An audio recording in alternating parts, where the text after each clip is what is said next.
Good morning. Welcome to the launch of our webinar series, CHTA Live, the Resilience Series, bringing you practical content to support immediate strategies you need to consider now to endure the crisis. Thank you for taking time to join us. My name is Vanessa Ledesma, Chief Operations Officer for the Caribbean Hotel and Tourism Association. Our topic today is COVID-19 impact, data insights now and into the future. Before we proceed with the session, let's go over a few housekeeping items. If you have any questions for the panelists during the webinar, please send them via the Q&A chat box. They will be addressed at the end of the session. If you need any support during the webinar, it can be addressed via the chat box. If you missed anything during our discussion, do not worry. We will be sending within 24 hours the on-demand recording. We invite you to join the discussion in our social platforms. Share your comments and takeaways using the hashtag CHTA Live. Let's welcome our moderator for the day, Frank Comito, CHTA's CEO and Director General. Frank? Good morning, everyone, and thank you all for joining us today for Data Insights as we all wrestle with understanding the way forward, drawing upon past experiences while looking for those indicators which show an interest, willingness, and preferences for travel as we eventually emerge from this. We're pleased to have today with us a great lineup of resource persons, as starting with a hotelier's perspective given by our president, Patricia Affonso-Dass, who operates 3 properties with Ocean Hotels in Barbados. She'll be followed by Tiffany Misrahi, Vice President for Policy at the World Travel and Tourism Council, who will provide a global perspective on impact and recovery from a crisis, something which WTTC has considerable experience with, carefully studying for a number of years. We'll then be joined by Emile Gourieux, who represents STR, one of our strategic partners for a number of years. Emile represents STR for the Canada, United States, Canada, Mexico, and the Caribbean, and will speak specifically to hotel performance. Carolyn Corda, CMO for ADARA, and Patricia Srivastava will share with us current customer trends and look at impacts from COVID-19. And playing cleanup with us will be Dr. Jim Heppel, Managing Director for Tourism Analytics, who will look specifically at the Caribbean and what the historical data might tell us as we look to the future. So let's get started. Patricia, the uncertainty of all this is probably the most disconcerting thing for hoteliers. For many crisis situations, there is a kind of a very definite beginning, a sense of a beginning and an end, and often the crisis impact is isolated to a specific area. Not now. COVID-19 is a pandemic, is global and impacting all of us, and how long it will be with us is still an unanswered question. As a hotelier, Patricia, how do you look for some certainty in all of this uncertainty? What are some of the things you're looking for, data, news, consumer feedback, to help guide you through this situation, to give you an indication as to when you can start reopening your hotels, to help to guide your messaging, your marketing, and public relations? Patricia? Well, Frank, you're absolutely right about the uncertainty about COVID-19 and its effect on every aspect of life and business. None of us has all the answers or can truly predict what exactly the outcome will be, how long the period of crisis will last, or what our industry, for that matter, is going to look like on the other side. But speaking more specifically as a hotelier, whose responsibility includes 3 properties and just under 400 team members, the challenge has been planning for the operation in an environment of constant change. 1, from the perspective of the well-being of our team, 2, from the sustainability of the business, and 3, just trying to navigate and plan for what a return to normal will look like in a totally fluid environment. As a hotelier in this environment and trying to tap into key indicators to help drive recovery, that's particularly challenging, as all of the typical key indicators themselves are constantly shifting. So from inception, as I sought to prepare our business for the advancing storm, my main focus has been to ensure that I'm guided by recognized and credible sources of information. WHO, CARFA, our local Ministry of Health from the health preparedness and readiness side, and recognized partners like STR, ADARA, and others on this webinar with me on the business intelligence side. The one thing I know from personal experience is that panic and misinformation in a crisis can be lethal. And as such, trying to ensure that you have the most accurate, historical, as well as up-to-date intelligence is key to decision-making and forward planning. With the volume of information being shared through a multiplicity of sources, it's important as you try to navigate the way forward that you have a clear focus about the information that you need to inform you on your planning and the assumptions about the future. As I've moved through the past weeks, some of the key questions that I've been considering have been, what does the limited historical information that has been gathered about COVID-19 since January tell us about the potential duration? Well, so far we have China, South Korea, and a few others as early examples. These destinations are beginning to see the green shoots of recovery, but there's still a host of unknowns, and with much of the world around them closed, assessing the real recovery rate is challenging. What time can I reasonably expect my operation to be suspended for? And based on past catastrophic type events, what might I expect the recovery curve to look like? Information on this front is shifting daily and as the situation unfolds. But currently, the most optimistic projections that we're hearing appear to be looking at the 90 to 120-day range rather than the immediate future. And on the recovery side, the general consensus would appear to suggest it's unlikely to be earlier than Q3 and more realistically Q4 before we start to see a turn to recovery. Another key consideration for both sustainability and business resilience is to determine how we can use this forced period of downtime in a productive way to critically assess, analyze, pull apart, and rebuild our operations so that the version that we have coming out is better, stronger, and more resilient than the one we had going in. I can say with certainty that the industry post-COVID is going to look a lot different to the one that existed before. If we think of, pre and post 9/11 and what the security processes, for example, looked like, I think we get an idea of what might result from this virus with respect to travel time, complexity, etc. But while we may not know what it's going to look like, one thing is for certain: we do know that many of our processes, protocols, contractual terms with suppliers, insurance arrangements, and other operational and administrative aspects will need to be critically reviewed to better protect staff, guests, small independent businesses, and the industry as a whole. I've also been asking myself how I can ensure that during this challenging period that my team members, most of whom have been laid off, feel cared for and are kept informed. It's important to keep communicating with our teams, providing them with information and helping them get through this. They need to feel cared for, and they need to feel informed. It's important that we keep communicating with them, and we can help them get through this crisis by providing knowledge-based resources, online training, and if possible, personal and financial support.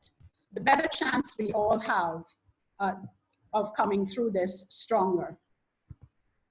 Our teams recognize that this is not a crisis of our making, but the more we can stay engaged with them and help them get through this crisis, providing these types of resources, the better it'll be for all of us. From a marketing and PR perspective, what are the things that we could and should be doing now to ensure that our businesses and our destinations remain visible and top of mind? Certainly what we're doing today is important, understanding the big data, the historical trends, and customer behaviors. My recommendation as well is to stay closest to those that are closest to the customer. The travel trade, the travel agents, and tour operators can tell us more about consumer thinking, about travel during these times, and that's probably the best raw data for planning. Communication, preferably personalized, is key. Reach out by phone or personal email to key partners and past guests.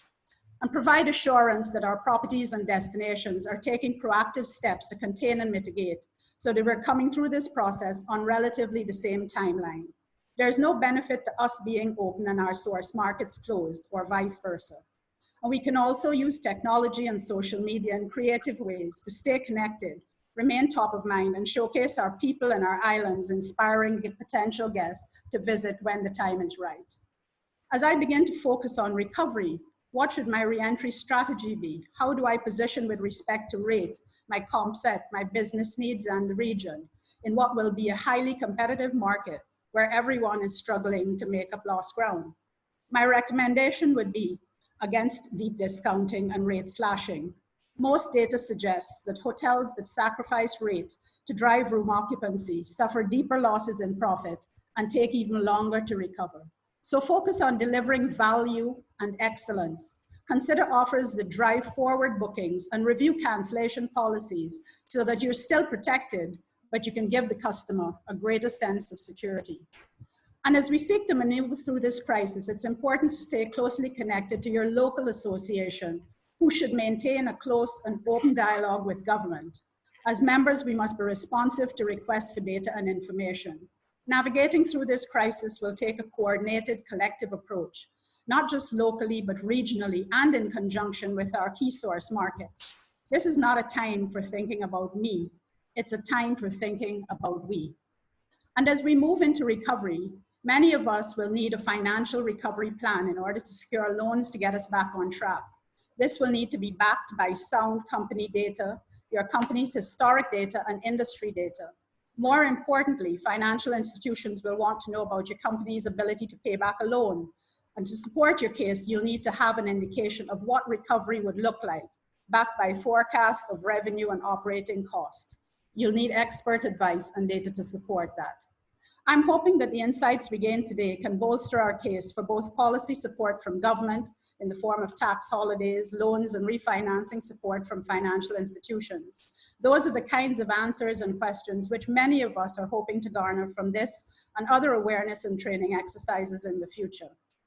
In a piece that I read recently, it said, "The virus is here, and it's doing what viruses do, invading and infecting. The travel and tourism industry is and will continue to take a beating for the foreseeable future. But there is a bright side. This will end. Yes, it will hurt, but people will travel again, companies will hold meetings, and conferences will be booked. This is the end of a prolonged cycle, but it's also the beginning of a new one, a phoenix rising from the ashes. We have to do all that we can to be ready for the bounce back." Thank you, Patricia, and thank you for that broad insight. A number of those points that you raised will be covered in other webinar topics in detail as we roll these sessions out over the coming weeks. Tiffany, the World Travel and Tourism Council was extremely helpful to the Caribbean following the 2017 hurricanes, providing insights and research, which helped us to understand not only the economic impact, but also what we could expect regarding recovery. Now, the good news for the Caribbean from your 2017 study, which we were very much intricately involved with you on, the good news was that we exceeded WTTC's expectations for the recovery time period. The Caribbean actually recovered much faster than historical evidence had been showing up to that point. But we seem to be seeing a trend that way as well. So tell us a bit about how resilient really our industry has demonstrated it to be, and what some of the WTT thinking is in terms of where we're at and what we might expect. Thanks, Frank. Let me share my presentation. Okay, can you see the screen? Did I do it right? Yep. Okay, great. So good morning, and thank you very much for inviting me to be part of the webinar. My name is Tiffany, and as Frank mentioned, I'm the VP of Policy at WTTC. So for those of you who don't know, WTTC represents the global travel and tourism private sector, and for over 30 years we've been conducting research and work to align the sector to speak with one voice to ensure fair economic policies and the sector's long-term sustainable and inclusive growth.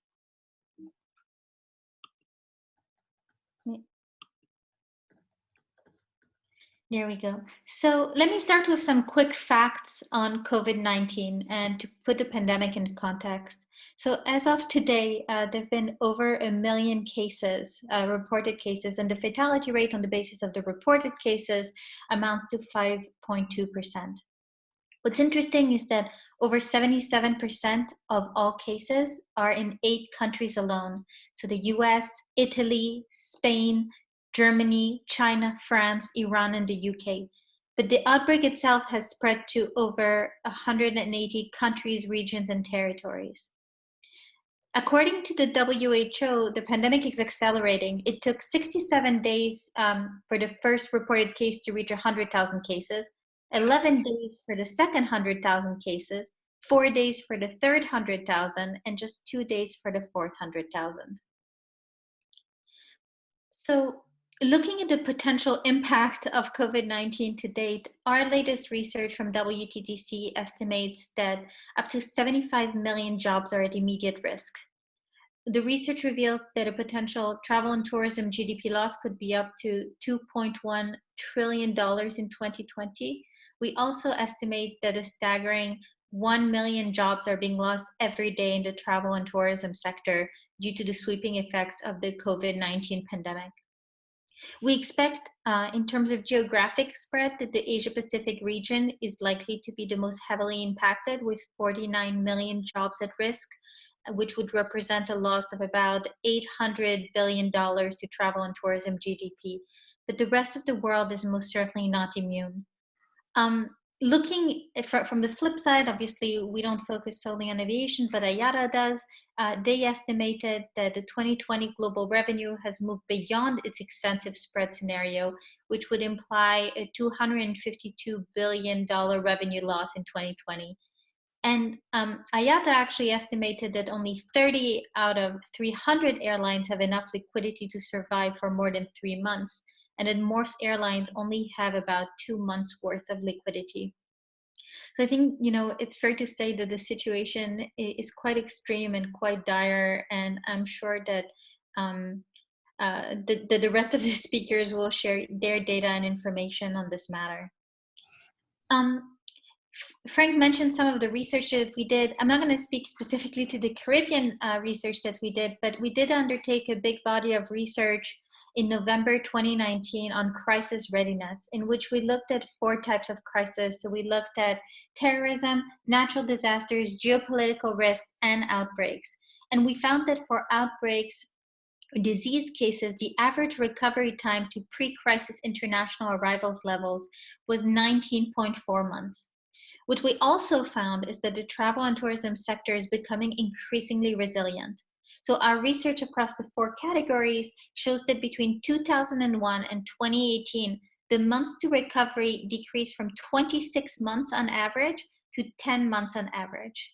So what this shows us is that countries are actually learning from their own experience and those of others, but the travelers are also becoming probably more immune to shocks and to what they see, being used to seeing bad news most days on television.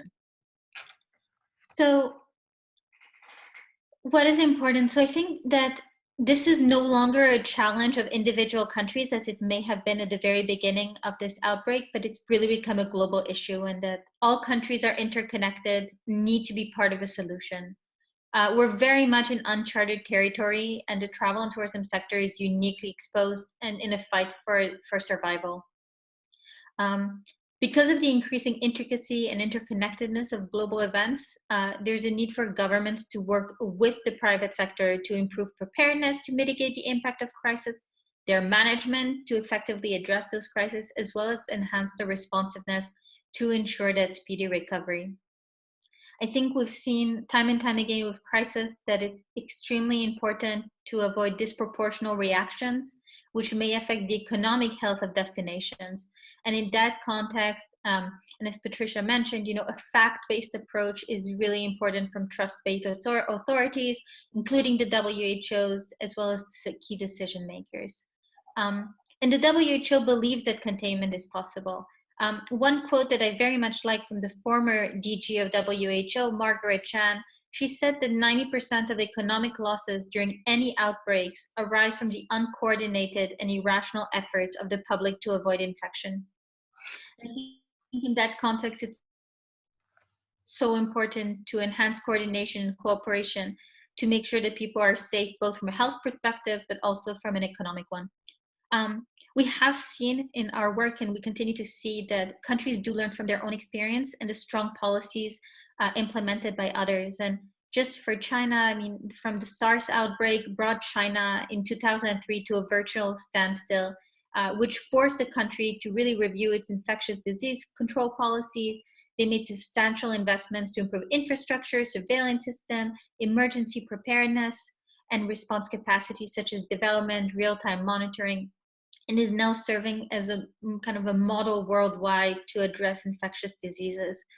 I think the other element that I really wanted to highlight was the importance of ensuring business continuity. As a result of COVID-19, millions of travel and tourism related business, including SMEs, which account for 80% of our sector, are suffered from rapid falls in cash flow and revenues, which is putting companies and their employees at risk.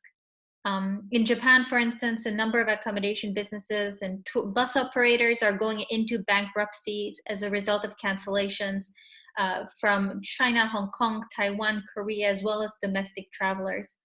And obviously, depending on the evolution, the continued evolution of COVID-19, there could be a larger number of industry players and SMEs going out of business, and consequently, an enormous number of employees and their families who would lose their income. You know, while the travel and tourism sector is resilient, it's facing an unprecedented threat, which requires government to take immediate action to help ensure the survival of our sector, which supports the livelihoods of 330 million people and their families. In that context, WTTC put out, now it feels like months ago, but it was only a few weeks ago, a week and a half ago, an open letter in which we proposed 3 vital measures to support travel and tourism in the turbulent months ahead. The 3 points were, first, around financial help, which needs to be granted to protect the incomes of the millions of workers in severe difficulty. Second, the government must extend vital, unlimited, interest-free loans to global travel and tourism companies, as well as millions of SMEs, as a stimulus to prevent them from collapse. And third, all government dues and financial demands on the travel and tourism sector really need to be waived with immediate effect for at least the next 12 months. So please know that WTTC is here to support the entire travel and tourism sector, and we're grateful for the collaboration with the Caribbean Hotel and Tourism Association, among many other associations. And in fact, we're engaging with 80 governments around the world to try to advocate on behalf of the sector. I wanted to end with this quote from the current DG of WHO, who said that this is the time for facts, not fear, the time for science, not rumors, the time for solidarity, not stigma, and that we're all in this together. And I believe we really are. Thank you very much for your time. Thank you, Tiffany. And certainly we are all in this together. If you want to link directly to some of WTTC's information and resources, we do on our resource center, the CHTA COVID-19 Resource Center, CaribbeanHotelAndTourism.com/COVID-19. We have links to, we also post some of WTTC's information and have links to their website as well. So they do regular updates, and we encourage you to stay on top of what they're doing. One of the things I did hear in your comment, Tiffany, that really stood out was that window of recovery historically has shortened as the industry has gotten more experience at handling this, and we are no strangers to handling crisis situations in the Caribbean. So while this is uncharted waters, maybe that is an indication of possible encouragement, because if indeed it takes 19.4 months to get up to the point of where you were prior to a crisis situation, that also means that there's an ascendance period. So that means you're coming out of it for a period of time. So while we might not get to profitability in immediately, I mean, we're on that road to profitability even before we've reached pre-recovery performance levels. So that's a point of possible encouragement as we look at this. Emile, globally, many in the tourism industry look to STR with its vast connectivity to hotels, their performance data to help guide us on trends, particularly around occupancy and rate. Patricia did mention in her presentation about the dangers of dropping your rate to stimulate business as you're trying to rebound, and the long-term impact of that. What's really been going on? What kind of insights can you tell us as to what's going on now, but also your experience with STR, with industry performance on rate, ADR, RevPar, those kinds of things? Okay. Absolutely. Yeah, thank you, Frank. You know, and you know, first of all, STR cannot advise on rate strategy. We can just show you the data and let the hoteliers make those decisions themselves. But we'll look at some data to show patterns in the past, and hopefully we can draw lessons from that. But you know, basically, you know, the data shows it takes twice as long to recover rate than it takes to cut it. But so let's look. Let me share my screen and get this started. So you know, I mean, it obviously goes without saying we're in uncharted territory right now.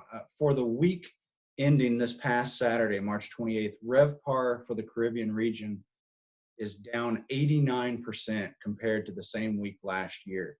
That is by far the largest year-over-year drop in RevPar in the history of hotel data. Absolute occupancy for Caribbean hotels is now at 10.6% as of this past Saturday. And you know, this is where things get a little complicated on how we view that number. I mean, obviously no one in the hotel industry wants to see a number like this, but the truth is that it needs to be even lower, and it will be within days. You know, the fact that occupancy in the US is still above 20% means that people aren't staying at home, they aren't social distancing, and that means that the virus will continue to spread. And you know, that's not good for the US, and it's not good for hotels in the Caribbean either, because obviously the US is the largest feeder market for the Caribbean. So we need a hard stop to contain the spread. China instituted a strictly enforced lockdown, and occupancy there quickly dropped to below 10%. And now it's back on the rise as things are starting to move back to normal. You know, I'm afraid that fighting to maintain a higher level of occupancy in the US and the rest of North America as long as we possibly can is only going to prolong this crisis and extend the time that it takes to start back to recovery. You know, I mentioned China, so I want to look quickly at what's happening there. You know, the last 2 weeks of January saw an almost 90% drop in occupancy in China. Absolute occupancy there fell almost all the way down to 7%, and it stayed there for 2 weeks. But now occupancy in China has tripled. It's at over 30% this past week. Sure, that's still low, but it is coming back. It's, you know, it's what we want to see. Italy experienced their sharp occupancy drop about 5 weeks after China, and it took longer for them to fall from peak to bottom. They showed a slight uptick this past week, so we just need to wait and see if that's a blip or if it's actually the start of an upward trend to recovery there. And you can see the declines in other parts of the world have moved even more slowly. Again, that lag in the US numbers is really what worries me. Until we hit rock bottom, we can't even start on the road to recovery, and it will take us even longer to get back on our feet. So this is looking at absolute occupancy on a daily basis for Caribbean hotels.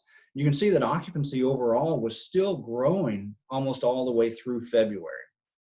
But just in the last 3 weeks, occupancy has completely fallen off a cliff, and it's not done yet.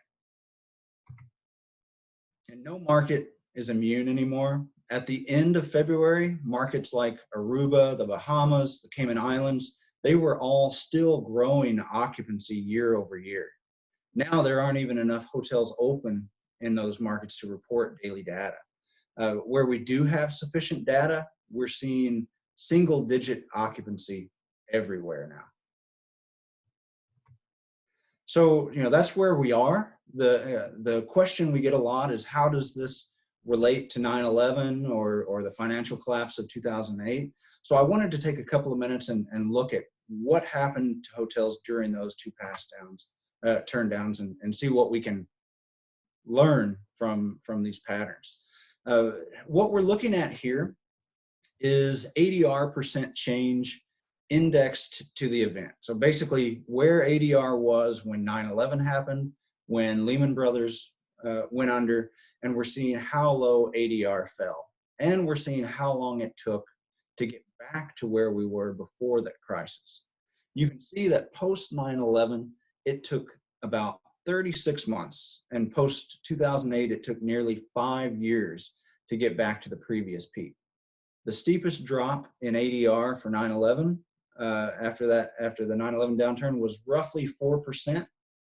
And the 2008 downturn, it was more than double that. It was almost 10%. And we know from our data that it takes about twice as long to recover ADR as it takes to cut it. After 9/11, it took 12 months to hit bottom and 24 months to get back to that previous peak. And it was exactly the same pattern in the 2008-2009 crisis. It took 19 months from peak to bottom, and just over 3 years from bottom back to the previous peak. Now, that doesn't mean that all ADR declines are created equally.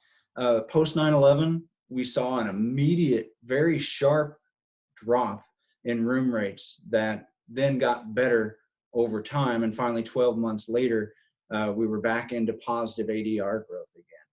For the 2008-2009 crisis, ADR declines started more slowly, but they kept getting worse and worse and worse over time until finally they started coming back, and 18 months into the downturn, we saw positive ADR growth again.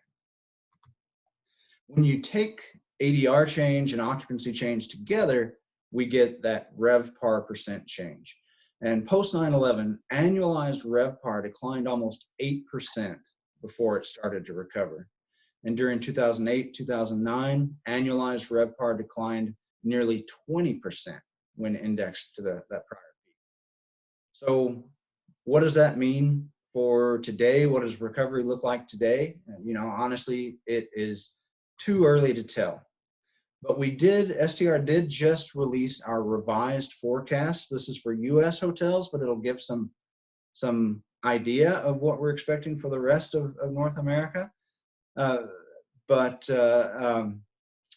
obviously we can expect big declines for 2020, but we should see a strong comeback in 2021.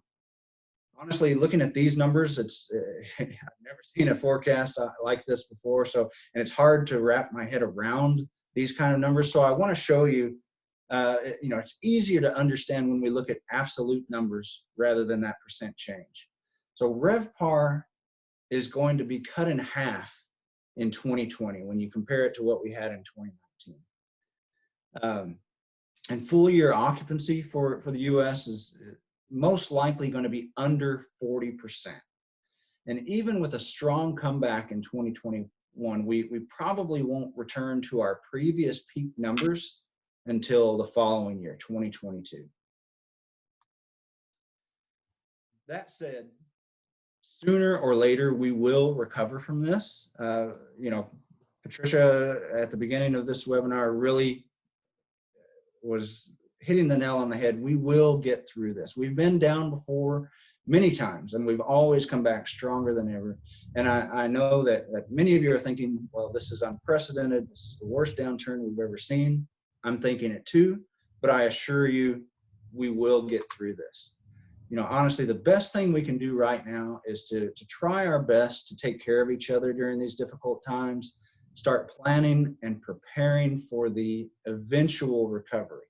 When reacting to this crisis, we have to keep that in mind above all else. Things will get better, so what can we do now to prepare, to get back on our feet as quickly as possible once demand starts coming back? Before I end, I want to just share a couple of quick resources. You know, you can visit STR's COVID-19 landing page at str.com. Visit hotelnewsnow.com for articles and updates. And if you have questions, email us at info@str.com as well. You can even contact me directly. You know, even if you just want to talk, let me know. My email is here.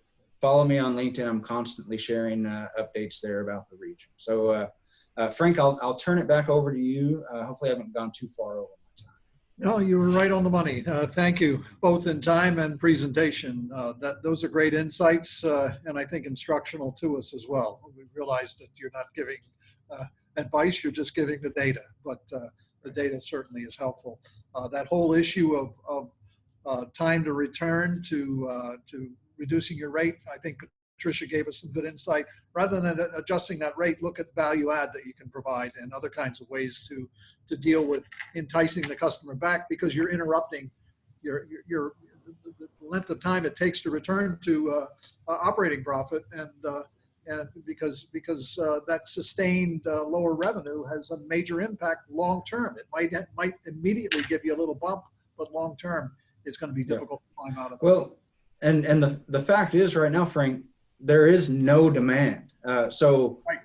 You know, cutting rates, offering huge discounts when people are afraid to travel or are restricted from traveling, right, is going to do nothing to drive demand. So why do it? Yeah. And thanks for the Caribbean beach scene at the end. We hope to do those on all of your U.S. presentations as well. And tell them Absolutely. Florida Beach. Okay. The ADARA is known for having its pulse on the consumer, aggregating data on online search and trends, air travel trends, and accommodations choices. We now turn to Carolyn and Piyush for a look at what ADARA is seeing. Carolyn, you're going to, I think, get it started and then turn it over, right? Exactly. Thank you so much. We're delighted to join you this morning. As many have already pointed out, we're truly facing unprecedented challenges. So I'll acknowledge with the Caribbean, your destinations, the teams here, you know more than most about how to overcome these disruptions and are inherently more resilient than most. With COVID-19, there's a lot of uncertainty about what the future holds. There's no doubt travel will come back. The human spirit seeks to explore, connect with others. It's hard, though, to fathom the timing of when people will be traveling and from what markets. At ADARA, we're able to use our data to shed some light on that issue. And what Piyush will share with you in just a minute is insight into the patterns of demand, origin markets, and advanced booking windows. So if we'll just advance one more slide.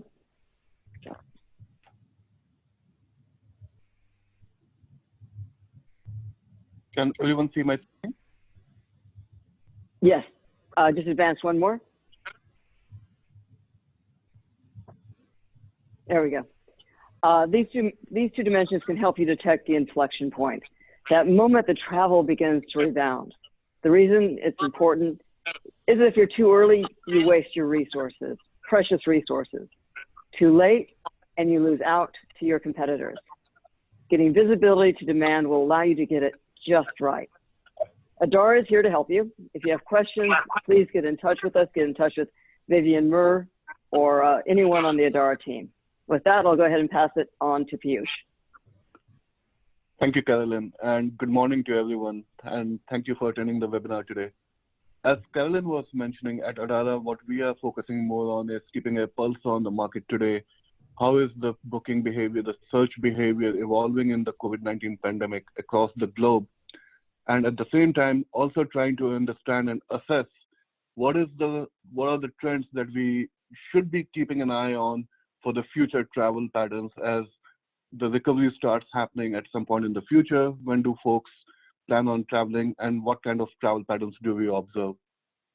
I wanted to share this chart to begin with. What you're looking at on my screen is, on the left you see the search patterns, and on the right you see the booking patterns. Now, the way we are pulling this data is by leveraging our data co-op. And at ADARA, we have partnership with over 200 different travel brands, and we get a real-time signal on whenever a traveler is doing any kind of a search activity or a booking activity on their platforms. So we plotted this chart starting February first week onwards, and it's a weekly chart. It's a rolling week, so every week and every day actually we go and update this chart. What you see here is that the moment COVID-19 started spreading across Asia and to some parts of Europe, there was a downward trend in terms of the search and the booking pattern. The searches were down more than the bookings in the initial part of February, as you can see on the chart. However, it's only in the last 2 weeks where we see a significant year-over-year decline. The red bars on the screen are the year-over-year comparison. It's only in the last 2 weeks where we see a significant reduction in terms of the search and the booking activity, which means that in the last 2 weeks, ever since the governments across the globe started putting travel restrictions in place, there's a significant reduction in terms of the demand. And these are the numbers for Caribbean islands that I'm sharing right now on my screen. For the week of March 23rd, we see roughly 81% decline in terms of year-over-year bookings for the Caribbean islands. So the international as well as domestic travel to Caribbean, we see 81% decline. Now, as I mentioned, this is what is happening at this moment of time, but we also need to keep an eye on how is the travel demand evolving for the future. So one thing we wanted to take a look at was for the upcoming week of travel, for the week of April 15, for the second week of April, for various Caribbean islands, what is the trend, right? Island by island, how many searches do we see for the upcoming week of travel? And comparing those weeks with the same time period last year, do we see any significant changes? As expected, given the COVID-19 pandemic, the demand is down across majority of the Caribbean islands. However, if you look at this chart, red is bad and green is good. There are some islands which are faring slightly better than the other islands. As you can see on the screen, as a matter of fact, for Belize at this moment, shows a slight, very slight uptick in terms of the demand for the second week of April. Now, this is just one single data point, and we are monitoring it very religiously. So as we keep on getting more and more demand data, more and more search data, we will refine this this view to get a more real-time understanding of how the demand is shaping. Now, this is a view specifically for the upcoming week, but we also need to keep an eye on not just for the upcoming week, but also for a lot of future weeks, right? So given that there are a lot of travel restrictions in place, it's fairly obvious that we will not see a lot of demand for the upcoming weeks. But how does the future look for forward-looking? Oh, sorry, I jumped one slide. Before I talk about forward-looking 20 weeks, I also wanted to show you this view, which is about how the demand for international travel to Caribbean is changing. I wanted to specifically focus on America, so that's the chart that you see on my screen. Demand is down from majority of the international countries. So US and Canada, two of the biggest regions for Caribbean islands, there's a significant reduction in demand. We do see slight uptick again, a very slight uptick in terms of demand from Mexico and Peru to Caribbean islands. Now, again, this is the first time that I've been pulling this data. First time ever I have seen this uptick in demand from Mexico and Peru. So there's a slight bright spot, but we do need to be very careful about this. We need to keep an eye on it and make sure that this data stays consistent and it's not just one abnormality, but it's a trend that forms. Coming back to the point I was mentioning previously, travel for the upcoming week or even for the month of April is going to be extremely down. Emile summed it up very nicely that at this moment, the demand for the upcoming weeks is going to be significantly down. And that's a good sign because we want to socially distance ourselves. We need to take all the precautions, safety precautions, so that pandemic dies away much faster. But as you look at the forward-looking 20 weeks, and again, we are using the data we get from our partners in terms of the search pattern for the future travel weeks. What you see on my screen is the travel for the forward-looking 20 weeks, right? So starting with last week of March all the way going till the end of August, we wanted to see, are there any kind of trends and patterns that we start to observe in terms of searches that travelers might be making for Caribbean islands? And how do those searches compare to the same period last year? And as expected, for the following 10 weeks, we do observe significant year-over-year decline in terms of searches for Caribbean islands. And this is again partly because of the all the travel restrictions which are in place, and also because a lot of now travelers are becoming more and more cautious. They are socially distancing themselves. They are postponing their travel plans. However, at the same time, we also see very slight glimmer of hope towards the end of summer. Now, as I mentioned, these are early signals, but what we observe is that the demand is definitely down for the late summer as well. However, compared to the same period last year, it is not as severe of a decline as it is for the current next 10 weeks. So what this indicates to us is that travel is, of course, we all agree, is going to have a significant impact for the upcoming months or maybe up to a year.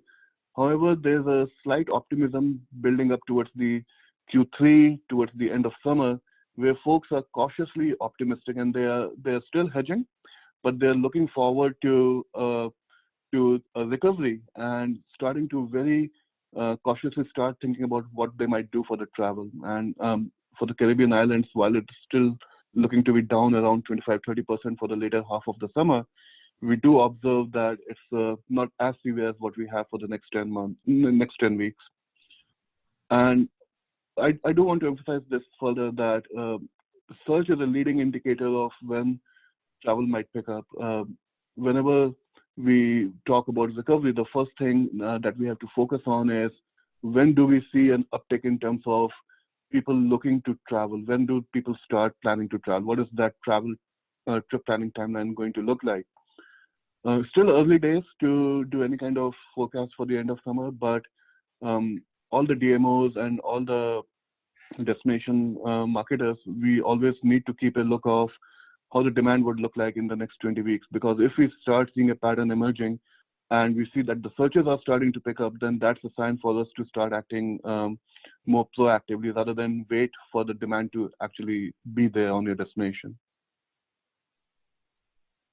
So that is the kind of data we are pulling in, and we would love to continue sharing this data. And as the search keeps on picking up, we are here to help out the entire industry. And please feel free to reach out to any one of us if you need any more details. And with that, Frank, I'll pass it back to you. Thank you, Carolyn and Piyush. We got to keep our eyes on that 20-week forecast. There's some indication there. Getting it in the aggregate, the macro kind of thing is very helpful, but also those are things we can monitor at our own levels as well, to a certain extent. Not as good, obviously, as looking at what's going on from a broader perspective, but that's good insight and good intel to monitor. At this point, perhaps nobody follows and understands Caribbean tourism from a data standpoint more than Dr. Jim Heppel from Tourism Analytics. Jim, you've been through crisis situations in the Caribbean since the recession in the early 90s, 9/11, the Aruba Natalie Holloway matter, numerous hurricanes, the Great Recession, Zika, SARS, and now COVID-19. You look battle-worn,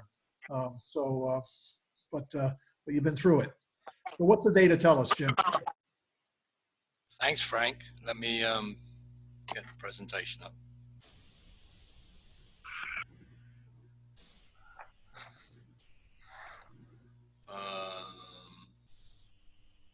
Okay.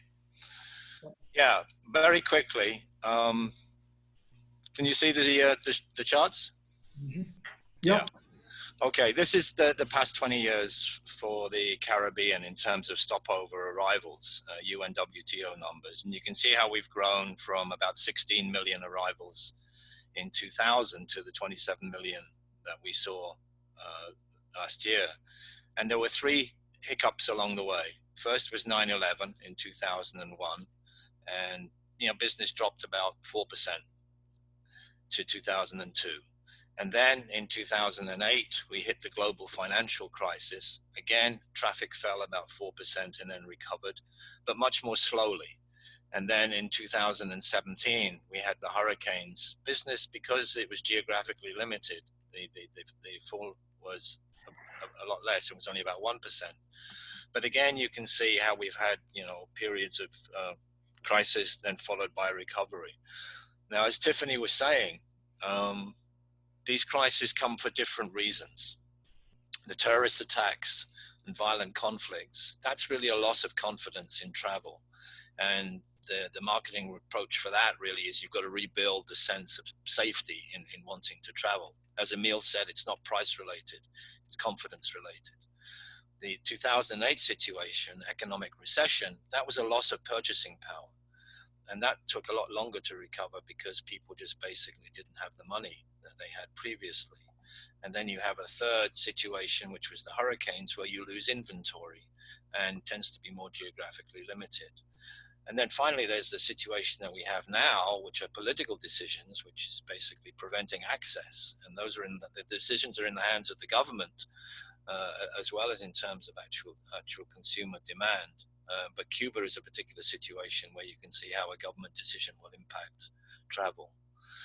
Now, a lot of CEOs are basically saying that COVID-19 is worse than 9/11. And as Emile said, a lot of people are asking, well, how did we recover from 9/11? Well, a lot of people are saying this is much, much worse.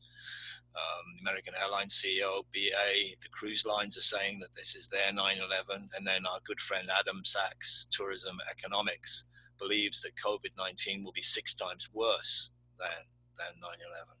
So what happened in 9/11? And these are some STR numbers. Again, thank you, Emile and Rico. And you can see what happened between 2000 and 2001. Occupancy in the region fell about 6 percentage points, from 66% down to just below 60. And then took a couple of years to recover, and it didn't get back to above 66 until about 3 years later. Now, interestingly, ADR didn't fall at the same degree because, as I said, it wasn't so much about price, it was about confidence.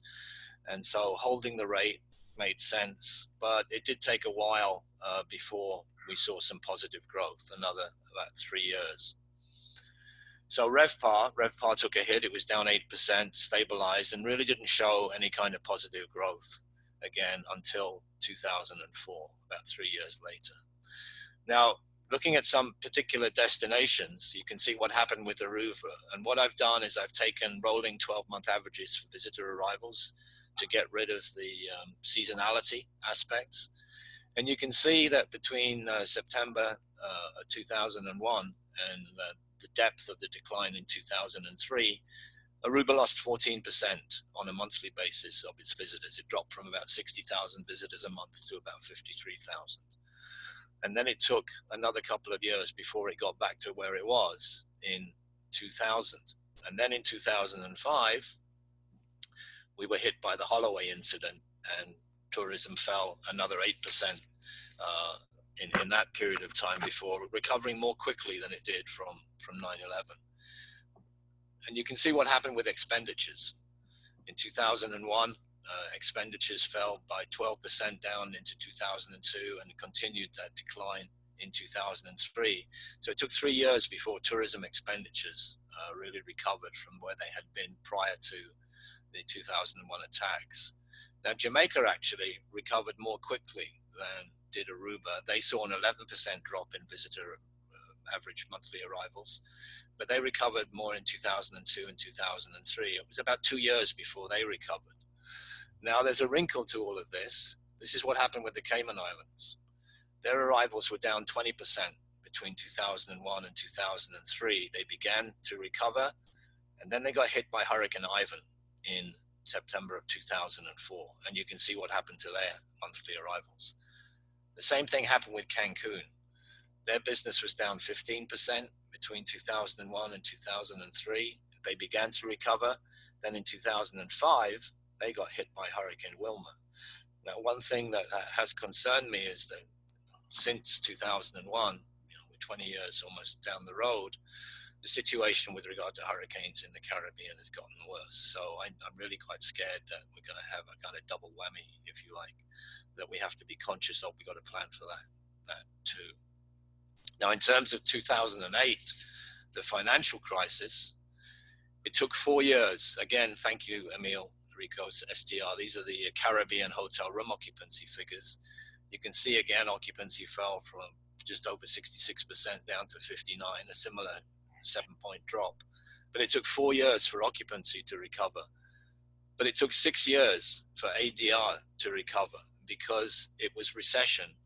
It was a lack of purchasing power, and therefore pricing became quite critical. And as Emile said, it only took about a year and a half for the ADR to drop, but it took about three or 4 years before that ADR recovered. So basically, I think it's going to take 3 to 5 years long term before we get back to where we were. And just one thing I wanted to mention with respect to what we're seeing about the recovery in China and the United States, that's domestic tourism. I think what will happen is domestic tourism will recover much faster than international tourism, because the concern I have is that governments are going to keep very, very strict restrictions, regulations in place as to entry and returning residents, which is going to make it more difficult to recover. So I'm basically saying I think it's going to take 3 to 5 years before we recover. Thanks, Frank. Thanks, Jim. Thanks, Jim. We have a number of questions that we can get to several of them. I think we're going to go about 5 minutes over, if that's okay with everybody, and spend 10 minutes here.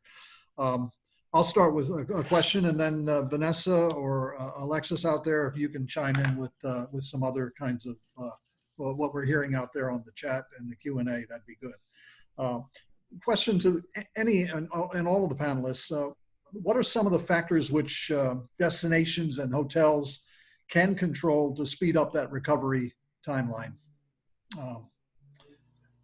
Because from Jim's presentation, we saw that it varies. It can vary by destination and so on. What can we control to make a difference? Anybody want to take a stab at that? Carolyn, unmute. Yeah. There we go. Yeah, I'll take a stab at that. I think there's a few things that we think about. One is, as Piyush was showing the maps, it's a market by market. We're expecting it to be a market by market recovery, meaning different origin markets will be prepared and ready to travel at different rates. Even within the U.S., we're tracking what's happening in Seattle that had the first outbreak, the Bay Area versus Boston. And I think the idea that as you think about which markets might be most primed to begin to travel again, think about it from that level of granularity. The second thing is we're also counseling our clients to remain top of mind, as Patricia was also saying, and continue to foster that connection with your consumers, with your customers. Part of that is your communication and how you continue to be visible in the marketplace. The other one is that I think I've seen the tide shifting a little bit around refunds, and this idea that people have paid a deposit and now it's going to be months before they can travel again. I know it's a difficult decision in terms of safeguarding your own resources, your own cash flow, but I think you're going to see some potential consumer backlash against the brands that were less thoughtful, less considerate of what it means to the consumer to have potentially several $1,000s out there in deposit without a clear idea when they're going to be able to travel again. So I think of it from two perspectives: the idea of preparing to think about pretty granular or fairly specific markets, And secondly, continuing to foster the customer relationship that when this is over, they think of you in a really positive light. Yeah, and I would agree wholeheartedly with that. I think, I mean, even for smaller businesses, that whole issue of refunds and cancellations and the way they're being handled has been particularly challenging and is very sensitive. But as a small independent hotel, that ability or that decision that we've taken to reach out personally to as many of our guests as possible, have a conversation with them directly, so that they understand what the situation is. And in what we found is in 80% of the cases, in terms of persons that we've reached out to, they have, after that conversation, been comfortable to say, okay, we're happy to take a voucher or a credit for future stay. So I think we have to be sensitive to the fact that we're all being affected by this in some way. But I think for me, one of the key things moving forward is, as we mentioned earlier, 80% of the businesses in travel and tourism, and particularly in the Caribbean, are SMEs. They're small independent businesses. And when you look at the significant and in many cases devastating impacts that these kind of sweeping and umbrella type policies have on those businesses, it's, in economies where the only game in town is tourism, it becomes even more of an issue, because if the accommodation sector fails, for example, the entire destination fails. There are no other supporting mechanisms for revenue generation in those economies. So I think part of what I'm hoping over the next couple of months is we can have a real deep dive look at all of those types of issues and see where maybe we need to make some changes that mutually benefit everyone. Because at the end of the day, if the larger players are in business, but all the smaller ones go out of business, well, they've still got nothing to sell. So we have to find a middle ground that makes it possible for everyone to exist. Very good. Carolyn, you had mentioned geographic kind of keeping our eyes on what's going on geographically. What about from the point of view of segments that we can appeal to? We've been strong with the luxury segment. The WTTC data, the tourism economics data that I saw recently is showing that the rebound's going to be faster with the top tier segments, which is logical, who have more discretionary income. The Caribbean, are we positioned better because we tend to have an appeal to that segment, and we're close to an incredibly wealthy country despite the challenges they're going through? Yeah, absolutely. I think that's a bit of a buffer in terms of being able to appeal to that market. And we're still seeing in the luxury market, people still traveling. Certain hotels have touted themselves as having certain hygienic capabilities, and so a safe haven for some people. So I think you're absolutely right that would be an element of it. The other dimension we're looking at, and you can find this on our website, all available free, is we're slicing the data by families, 3 or more versus singles or solo travelers and couples, 1 or 2 people. And we do see some significant differences in terms of which destinations they're going to. We're continuing to dig into the length of stay, the types of properties. So I think you're absolutely right. Looking at the dimension of the length of stay, the type of the type of trip, family trip, couple or solo traveler, and the quality of the accommodations are all things that help you zero in on where there's opportunity and demand. Sure. With all this lockdown, we may actually see people wanting to split up rather than go travel as a family. We've seen enough of that. I think that might be a good package, trip. Frank, to your point. Yeah, post-COVID singles travel. Well, exactly. We got another 2-3 minutes here. Yeah. To your point, Frank, I mean, I think the quickest comeback is going to be in the luxury, the upper up. There's a lot of pent up demand right now. People are ready to start traveling again, and those segments where there is that discretionary income are going to be the first to come back. Where there's going to be a lag, there's the unemployment in the U.S. is skyrocketing. So that segment is going to really lag in the recovery. But the thing, what hotels can do more than anything is again, stay in touch with everyone, build that confidence. One thing that popped into my mind, when talking about the hurricanes of 2017, we had that misconception that the Caribbean was closed. So even though it was just a few destinations that were affected, the entire region was affected because of that misconception. I think this time the Caribbean may benefit from perceptions out there. I mean, there's that obvious perception that the virus doesn't like warm weather. Well, here you go. Let's. I mean, it's true. People, that's the way people think. So and so those destinations where you can go to a beach and have a little more room, where you're not packed, next to 1,000 people on the beach, or much worse on a cruise ship. Those are the destinations. Those are the hotels that are going to come back. That they can build that confidence and they can offer that space, because it's going to be a new world. Just like after 9/11, when on an airplane, when anybody got up to go to the restroom, everybody got a little tense. Now when you're on a plane, as soon as somebody coughs, everybody's going to start freaking out. So it's going to take some time to get back to that level of confidence. Frank, can I just add something? Sure.